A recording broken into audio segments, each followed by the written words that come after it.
Welcome once again to Artemis Files Inventions. I'm your host, Michael Warren Cobb, and we got some new things to talk about today.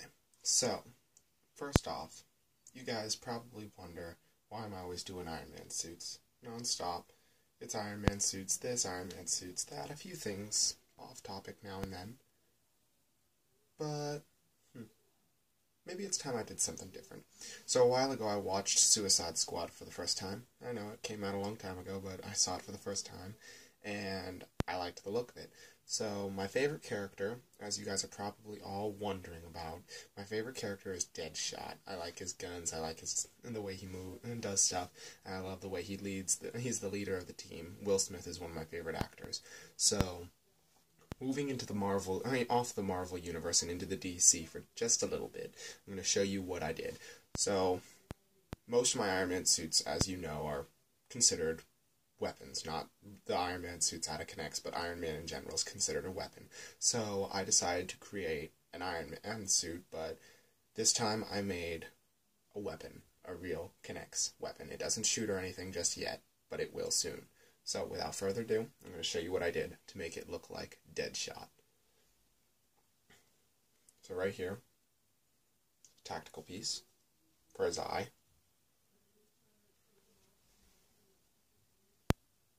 Right through this hole is a pretty good eyesight. It works pretty well. It lines things up from a far distance away.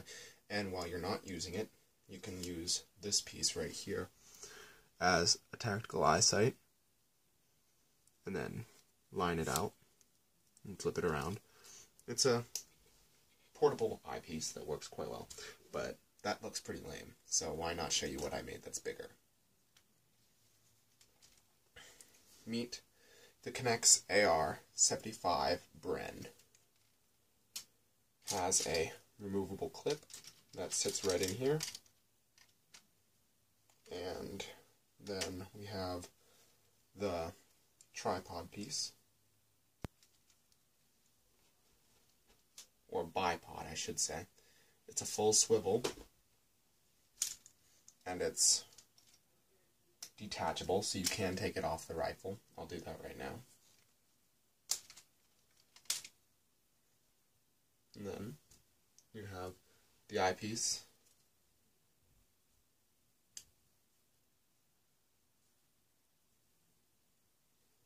And it locks into the sight in here.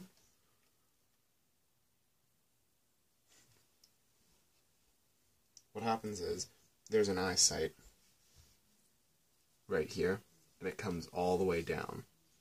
Now, a feature of this is you can change this to open up, and then you have a side sight right here. But I've never really used it that much. So to notice, the barrel is hollow and very sturdy. There is a trigger piece that doesn't work yet. It's a fake one. I haven't figured it out yet, so it's going to take some time. The butt of the gun's pretty stable. The handle's pretty comfortable itself. It's very curved and ergonomic. The rest of the gun is pretty comfortable, as you can see. So, now that that's done, let's get out of the DC universe, because honestly, their heroes aren't that, or villains aren't that interesting. However, I do like the Joker. He's one of my more favored characters if I had to pick one from the DC universe. So, on to the to the update. So, recently I've been working on a couple of my suits, fixing them up, getting them ready to go, and basically better suited for wearing the armor itself. So, I'm going to take a step back and show you the previous armor. A while back I made another armor from the Civil War series, and the Iron Man armor for Civil War was one of my good hybrids. It was like a hybrid between Mark 15 and Mark 2. So, without further ado, I'm going to put it on. I left it open, so I opened both suits before this video so that I could just put them both on at either time. So I'll show you this now. So this is the Civil War hybrid.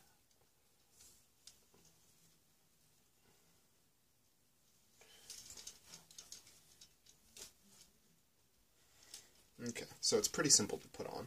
It's not that complex.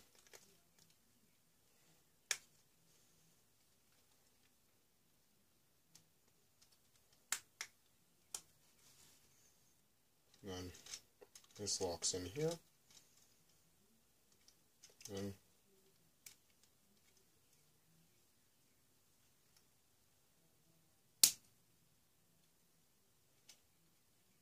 so this is the final part. This is always the last piece I put on because it's the most iconic, the armor of the armor. So this is a loose fitting armor. It's not really the most form fitting. It's more of a body fit armor rather than a complex design. So I filled in the plating over here. I'm going to fill this lower waist piece in later. But for now, this is just what the design is. It's a pretty comfortable arm cog plate. And then this plating was filled in over here. So you can see it's pretty comfortable to move around in. I can move almost everything. Bend, move. So then the chest piece right here is more of the design for the Iron Man Civil War armor, because it has the whole half circle piece. Looks more like less like a circle and more like a connector. And then the RT is reversed, so it looks more like my own design rather than a copycat of Tony's. So then going over the back, we have the vest-like over shoulder pieces. I'm thinking about adding shoulder pads in here into each of the suits later on as I get the parts, but I'm not sure about that yet. So to take it off, I'm going to do this up close so you guys can see.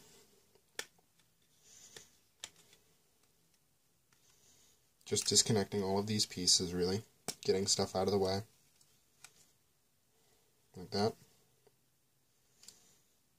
It's really all it is, just getting stuff out of the way so you can take it off. But as you can see, it opens up.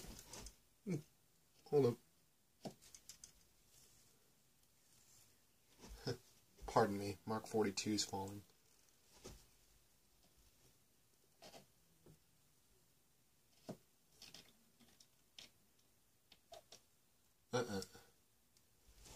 Pardon me, guys, I'm gonna have to pause the video for a sec. Okay, I'm back. Sorry, guys, that kind of had a little bit of trouble there. So, finishing getting out of the Mark 42, or sorry, Mark 45. Mark 43 is over here. Let me close this up for a sec. I'll pause it so I can close it up real quick. Okay, so that was the Mark 45 Civil War armor design, and next up is to show you what I did to finish the design for Mark 43. So, as I told you, it was a hybrid armor with some new plating design, kind of like the Mark II, but more plating and difference in design to make it look more skeletal for the Spider-Man Homecoming movie. So I'm going to put this on and show you guys how it works, and I'll close it up standing back, and then when I take it off, you guys can see how see it close up.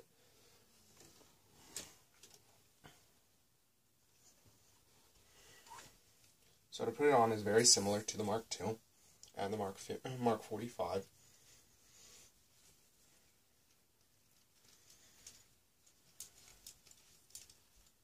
There we go. It consists mainly of putting panels in place first before actually putting it on the rest of the way.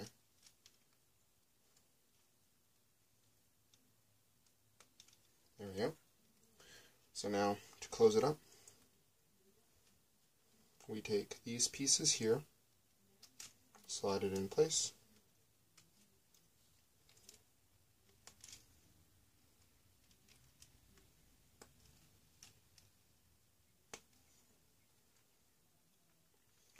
now we can take this piece here, lock them in.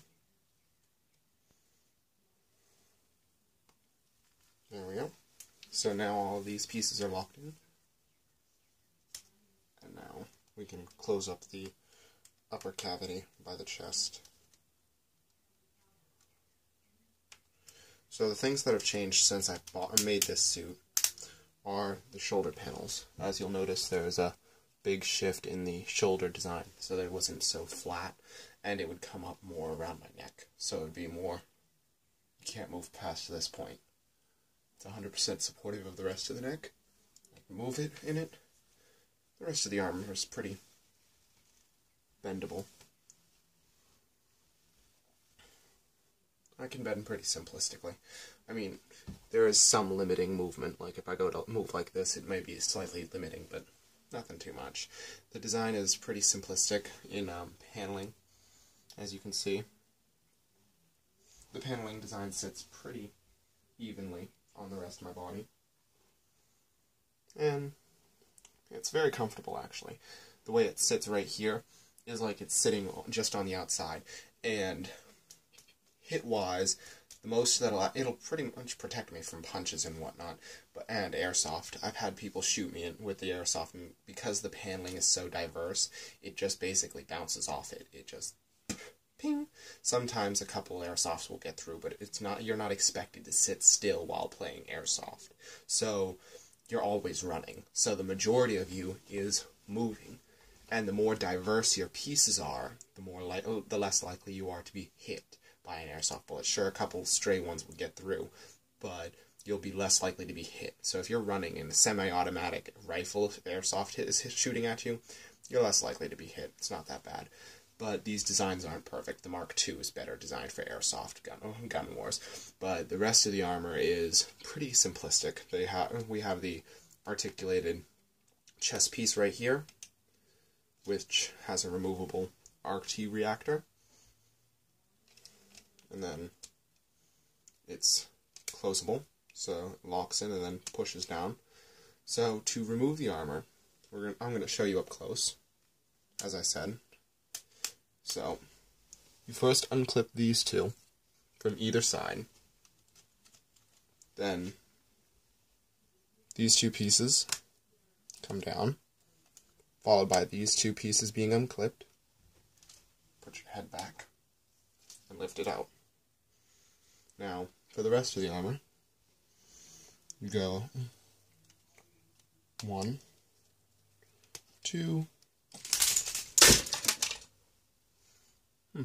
problematic. Then you take these parts right here that were connected. Sorry, I moved it a little bit. So, back to the steps that we were at.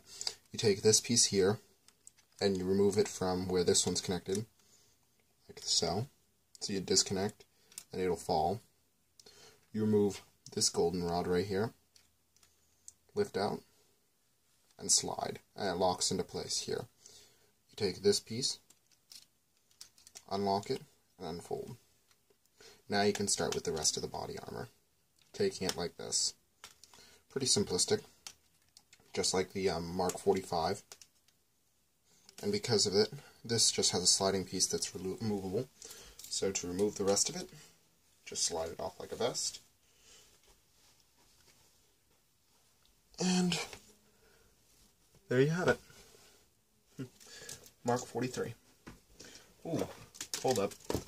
Pardon me, part of the suit broke when the armor fell off.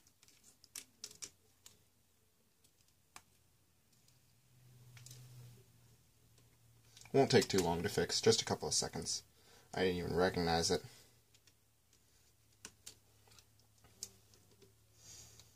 I thought that the entire armor was fine being taken off because of the rest of the suit, but apparently when I went to take it off, a lot more of the suit was damaged than I had originally intended, so I'll have to find out more about that in a minute. So let me put this over here, and then I'll sit down and we can finish the rest of this video.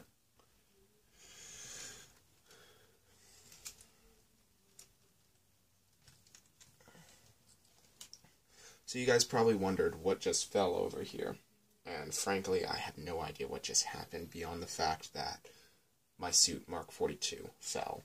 The result, and I've never shown you what happens when a suit falls really, but this is the result of what happens when one of my suits falls.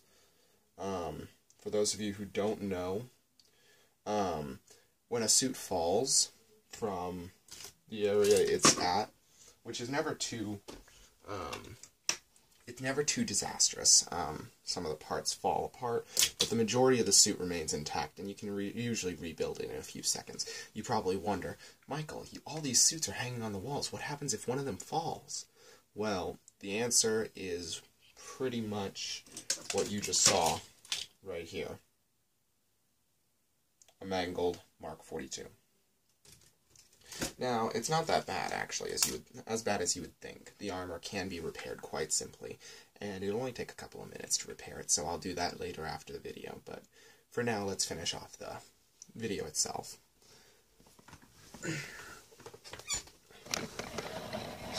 Okay, guys, I'm back. So, you're probably wondering, what am I going to do with that suit? I'm going to repair it, hang it back up, and leave it for now. But, so to finish off this video, I have a review of a new toy I got yesterday. I was kind of looking around. I was in Goodwill looking for a new pair of shoes, and I could not resist looking in the toy aisle where they have all sorts of their toys and whatnot. And I found Bumblebee, an amazingly cool Transformer. So, a while ago, when I was, back a few Christmases ago, I got this one when the first movie came out, and it's a pretty good Transformer. It's okay. But then the last time I went to Goodwill, I found you can always find good Transformers there for like $1 or so, even really rare ones. So I found this one here, Red Alert. One of my all-time favorite Transformers besides Optimus Prime and Bumblebee. Ugh, allergies are acting up today, guys, sorry. Then a couple Christmases back, I got this one. I really love it because my dad works at Lowe's, and it says Lowe's right here by my finger on both sides, so pretty good Transformer. But that's not what we're here to review. The one I'm here to review is this Bumblebee, the Age of Extinction class version. I believe it's Voyager class, I'm not 100% sure. So I had to use the head. When I found it at Goodwill, it didn't have a head, so I used Bumblebee's head from that version. So to transform it, I'm going to show you guys. Open the doors on both sides, then pull out his wheels so that this section opens up. Then, after opening it, you want to take the entire front piece section like this and rotate it down. And then that should, here we go, reveal the rest of the head area, so that section comes down. Then you lift up his grill section plate, flip around his wheels sections, like this, and then tilt them back so that they angle back like the iconic Bumblebee look. Twist his arms around and angle them correctly, and then rotate these pieces so that the top of the car that I separated before comes up and around. Then take his feet, separate them. Now what I really like about this is when you pull the feet out, it just kind of folds the windshield in underneath it. And then you take the car piece right here, of the wheel. So I'll do this on this side to show you. You take this wheel piece, lift it up, then you take his car foot piece and push it out like this, and then angle his foot. And there you have Extinction Voyager class Bumblebee. Awesome little Transformer. I love Bumblebee. The transforming designs are one of my all-time favorites. So, what I'm probably going to do for the next video is work on my K'NEX designs for armor and guns. I'm not sure what I'm going to do with the rifle design just yet, but I'm thinking of making it a little bit better. I'm not sure. I'm thinking of putting a bottom clip rather than a top clip, and maybe some other things. Maybe the next video will feature a tutorial for a new vape unit or something like that. It all depends. That's if I even get one. I'm not 100% sure. But, oh, for those of you who didn't know, I went to prom the other day, a few weeks back, and these are some of the pictures for those of you who'd like to see. This is me and my girlfriend, Ariana. We had a wonderful time for prom 2017 in Hillsborough Deering. It was at Pat's Peak Resort, and for those of you who are wondering, yes, I did end up getting a pair of sneakers. It was at Walmart, but really good pair. I really like them. They feel good. They're pretty comfortable. But yeah, for the next video, I think I'm going to do vape tutorial or a new suit or something like that. But I still would like you guys' comments and design input on any suit that you think would be better improved. So, or maybe even some help on the TARDIS controls. That'd be awesome for you Doctor Who fans. And until next time, this is Michael Warren Cobb signing out. I'll see you again next time on Artemis Fowl's Inventions. Peace, guys.